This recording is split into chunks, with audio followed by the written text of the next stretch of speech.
ഈ അടുത്ത് കേട്ടൊരു ടേമാണ് ഗൂഗിൾ എഫക്റ്റ്.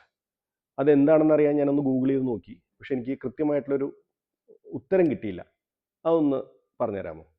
നമ്മുടെ തലമുറയുടെ ഒരു പ്രവണതയാണ് എന്ത് ഇൻഫർമേഷൻ കിട്ടാനും ഗൂഗിൾ ചെയ്യുക എന്നത്. ഒരു കുട്ടിക്ക് പഠിക്കുന്ന പോർഷനിൽ ഒരു സംശയം വരികയാണെങ്കിൽ ഗൂഗിളിൽ തപ്പുന്ന ഒരു പ്രവണതയുണ്ട്.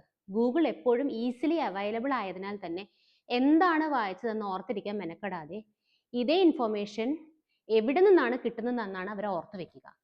ഇതിനെ ഗൂഗിൾ ഇഫക്റ്റ് എന്നാണ് പറയുക. അതായത് ഗൂഗിളിൽ വീണ്ടും വീണ്ടും തപ്പുന്ന പ്രവണത.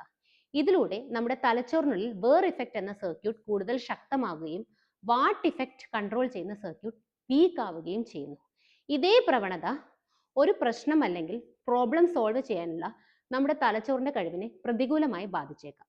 നമ്മുടെ ഫ്രോണ്ടൽ കോർട്ടെക്സ് അഥവാ തലച്ചോറിന്റെ മുൻഭാഗത്താണ് ക്രിട്ടിക്കൽ തിങ്കിങ് അഥവാ പ്രോബ്ലം സോൾവിംഗ് എബിലിറ്റി കൺട്രോൾ ചെയ്യുന്നത്.